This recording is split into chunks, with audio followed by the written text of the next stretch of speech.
You reach for it again. You already know you shouldn't.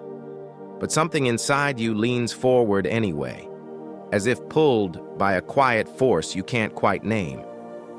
Your fingers move almost automatically, like they've done this 1,000 times before. And they have. You pause for a second. Why do you keep wanting the very things that make you feel worse? The late-night scrolling, the junk food, the toxic conversations, the habits that leave you emptier than before.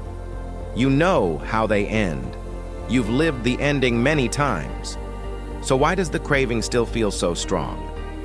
The real answer is far stranger than you think, because your brain is not designed to make you happy.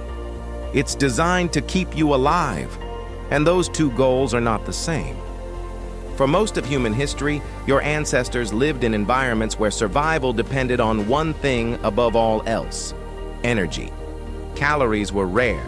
Food was uncertain. Some days you ate, many days you didn't.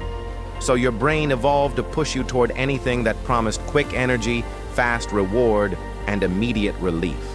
Sweet foods, fatty foods, easy comforts. Back then, those things meant survival. Today, they mean something very different. But your brain hasn't caught up. In the 1960s, a neuroscientist named James Olds ran a famous experiment. He implanted tiny electrodes into the brains of rats, targeting a region associated with pleasure. Then he gave the rats a lever. Every time they pressed it, they received a small burst of stimulation in that pleasure center. The result was shocking. The rats pressed the lever over and over again. They ignored food, they ignored water. Some pressed the lever until they collapsed from exhaustion. Why? Because the brain doesn't chase happiness. It chases dopamine. Dopamine is not pleasure itself. It's the anticipation of reward, the feeling that something good is about to happen. And once your brain learns that something might give you that feeling, it will push you toward it again and again. Even if it hurts you. Sound familiar? Your phone works the same way.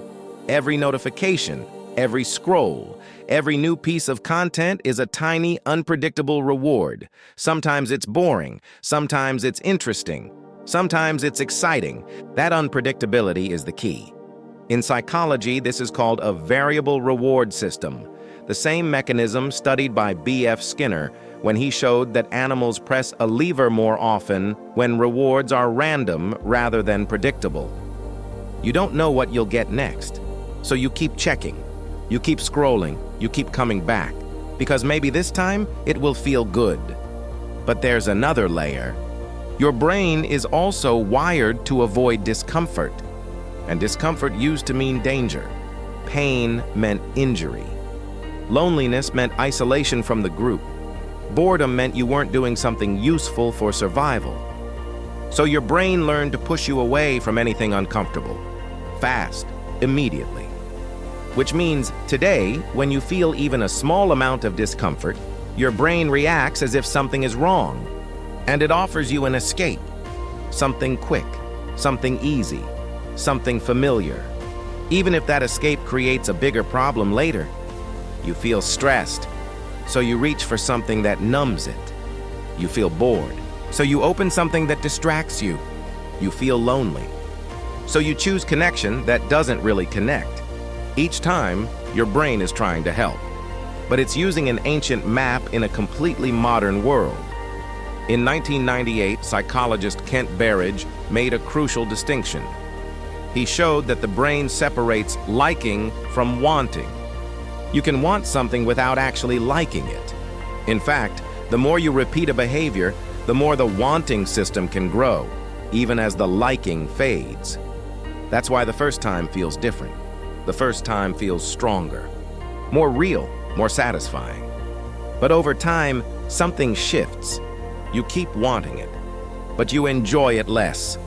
And that creates a strange loop. You chase something not because it feels good, but because your brain expects it to. Have you noticed that? Doing something you don't even enjoy anymore, yet still feeling pulled toward it? This is not weakness. It's wiring, and it goes even deeper. Your brain is also a prediction machine. It constantly tries to guess what will happen next based on what happened before. This process is called predictive coding, studied by neuroscientists like Carl Friston. If something gave you relief once, your brain starts predicting that it will do so again, even if it no longer does. So the next time you feel discomfort, your brain activates that prediction. It says, "This will fix it." And for a brief moment, just the anticipation reduces the discomfort. But when the experience doesn't actually match the expectation, something subtle happens. The brain doesn't immediately update the prediction. Instead, it often repeats the behavior, again and again, trying to recreate the original feeling that is slowly fading. You're not chasing the thing itself. You're chasing a memory of how it used to feel. And memories are powerful, but they are not always accurate. Over time, this creates a gap between what you expect and what you actually feel. And that gap can feel like something is missing. So you try again, and again, and again, hoping to close it.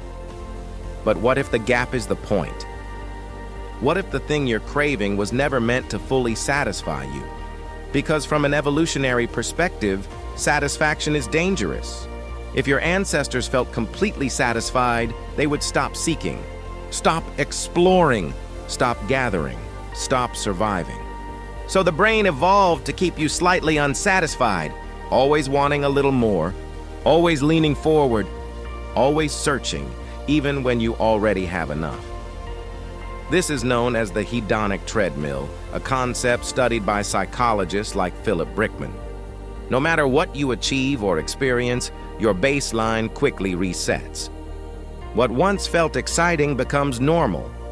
What once felt rewarding becomes expected. And what once satisfied you stops being enough. So you keep moving, you keep chasing, you keep wanting, but the target keeps shifting. And in the modern world, this system is being hijacked.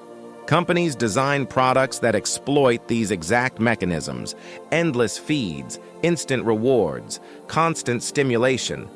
Not because they want to harm you, but because they know what your brain responds to. And your brain responds exactly as it was designed to. So the next time you feel that pull, that quiet urge, that almost automatic reach, pause, just for a second, and ask yourself something simple. Is this something I actually enjoy? Or is this something my brain has learned to want? There is a difference, and noticing that difference changes everything. Because once you see the pattern, you step outside of it, even if just slightly, even if just for a moment, and that moment matters. Because your brain is not fixed, it changes, constantly, through a process called neuroplasticity. Every time you choose differently, even in a small way, you create a new pathway, a new association, a new possibility. It doesn't feel dramatic, it doesn't feel powerful, but it is, because over time, those small moments add up, and slowly, the pull begins to weaken. Not because the world changed, but because your relationship to it did. You still live in the same environment, the same temptations, the same patterns, but now there's a space between the urge and the action, a space where you can choose, and that space is where change begins. So the next time you reach for it again, notice it. That's all.